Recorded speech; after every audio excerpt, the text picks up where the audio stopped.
This AI ETF is paying a yield of 34%. This ETF is crushing Wall Street and is getting a lot of hype recently. The yield is indeed 34%. That sounds amazing, but I am here to share with you if it really is all that it's cracked up to be, who the ideal investor is, and help you determine if it belongs in your portfolio. I spent a lot of time looking at different yields, the math behind income ETFs, and focus my content strictly on income and covered call ETFs, so you don't have to. Thanks for watching. Let's roll the intro and get into it.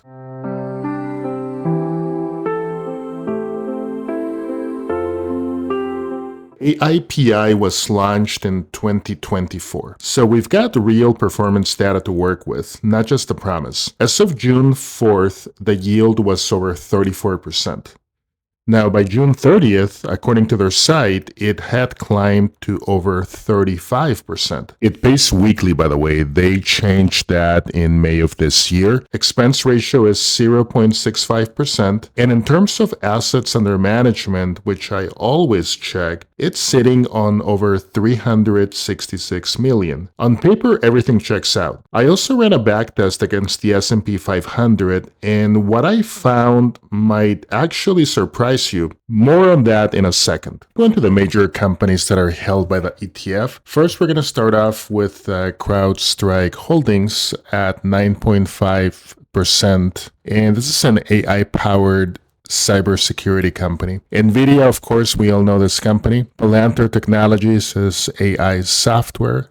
Astera Labs, which is AI infrastructure, and ARM Holdings, which is an AI chip architecture company. One thing I love about this ETF is that it's very diversified. If I was to compare it, for example, with, let's say, YieldMax NVDY, which focuses strictly on NVIDIA. Obviously, it's a good company, but it's concentrated in one stock. And in my opinion, it's always better to be diversified, and that is the real basic theme of an ETF, is to have a basket of concentrations or a basket of stocks. And in this case, we're focusing on AI companies, just several of them, as opposed to just a single one. So the backtest that I did, first the timeline was September 2025 to June 2026. I put basically 50% in AIPI, the other 50% in SPY, and I wanted to track it against the S&P 500 as a benchmark. One thing I do have to state, though, is that past results are not necessarily indicative of future results. So looking at the performance, AIPI had a return of 18.9%, and it actually beat the S&P 500 benchmark by 1.8%, and that's significant of note. And looking at it from a more granular level, $10,000 were invested in AIPI and the same amount in the Spider. And the end balance for AIPI was 11,888 versus 11,705. They were pretty close together, but for an income ETF that focuses on providing you with cash flow and that by mechanics is going to be capping the growth, it actually did pretty well. It outperformed the S&P 500, which I felt was quite significant. Now, year to date in 2026, that story has flipped. AIPI is down 8.31% year to date, while the S&P 500 is also down, but they're just down 4.33%. So, same fund, same strategy, different market, and that's the point I'm trying to make. So AI has been one of the hottest trades on the planet, let's be honest. But hot trades eventually go cyclical.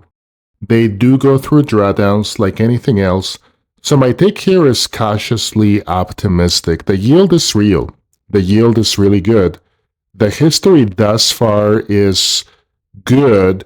But if you're buying AIPI, you need to go in expecting turbulence, not a straight lineup.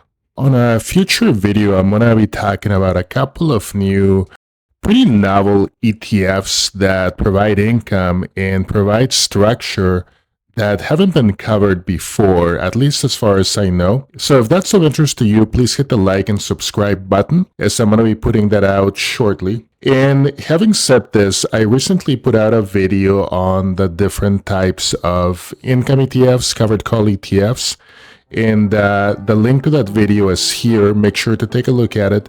Thanks so much. Have a prosperous rest of your week and a great 4th of July.